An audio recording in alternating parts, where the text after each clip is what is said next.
नमस्कार। आदरणीय बुवा आमा, दिदीबहिनी तथा दाजुभाइहरू, म आज एक अत्यन्त संवेदनशील घडीमा तपाईहरू सामु उपस्थित भएको छु।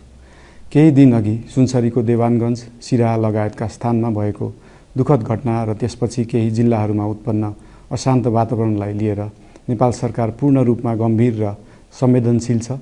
यस दुःखद घटनामा परि निधन हुनुभएका हाम्रा नागरिकहरू जयप्रकाश मेहता, ओम प्रकाश मेहता र गणेश यादवप्रति म भावपूर्ण श्रद्धाञ्जली अर्पण गर्दछु। साथै शोक सन्तप्त परिवारजनहरूमा नेपाल सरकारका तर्फबाट गहिरो संवेदना व्यक्त गर्दछु। घटनामा परि घाइते हुनुभएका सम्पूर्ण नागरिकहरूको शीघ्र स्वास्थ्य लाभको कामना गर्दछु। घाइतेहरूको उपचारमा कुनै पनि प्रकारको कमी वा ढिलाइ हुन नदिन सम्बन्धित स्वास्थ्य निकायहरूलाई स्पष्ट निर्देशन दिइसकिएको छ। घटना भए लगत्तै सबै सुरक्षा निकायहरूले तत्काल घटनास्थलमा पुगेर परिस्थितिलाई सामान्य बनाउने, थप अप्रिय घटना हुन नदिने र शान्ति सुरक्षा कायम गर्ने प्रयास निरन्तर गरिरहेका छन्। घटनाको निष्पक्ष छानबिन गरी दोषीलाई कडा कानुनी कारबाही गर्न गृह मन्त्रालयले छानबिन समिति गठन गरिसकेको छ। म सबैमा विश्वास दिलाउन चाहन्छु कि यो छानबिन पूर्ण रूपमा निष्पक्ष र पारदर्शी हुनेछ। घटनामा संलग्न दोषी जो कोही भए पनि कानुनी दायरामा ल्याउन सरकार प्रतिबद्ध छ। अवस्था थप नबिग्रियोस्, कुनै पनि नागरिकको जनधनको क्षति हुन नपाओस् र स्थानीय स्तरमा विश्वासको वातावरण बनोस् भन्नका लागि नेपाल सरकार निरन्तर क्रियाशील छ। परिस्थिति सामान्यीकरण गर्न केन्द्र स्तरमा सर्वदलीय बैठक आह्वान गरी गहन छलफल गरिएको छ।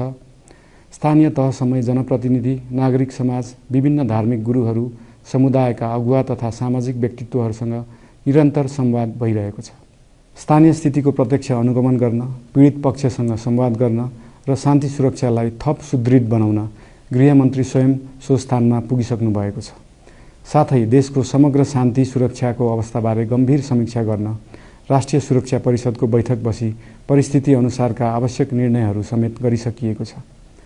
यस्तो संवेदनशील घडीमा सामाजिक सञ्जाल वा अन्य माध्यमबाट असत्य, अपुष्ट सूचना, अफवाह, घृणा फैलाउने सामग्री वा समुदायबीच वैमनस्य बढाउने अभिव्यक्ति प्रचार प्रसार नगराउन अनुरोध गर्दछु। साथै सरकारी निकायहरूबाट जारी भएका आधिकारिक तथ्य र सूचना मात्र विश्वास गर्न विशेष आग्रह गर्दछु।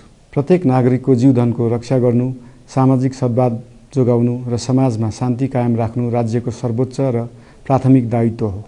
आगामी दिनमा पनि राज्य थप सतर्क र संवेदनशील रहनेछ।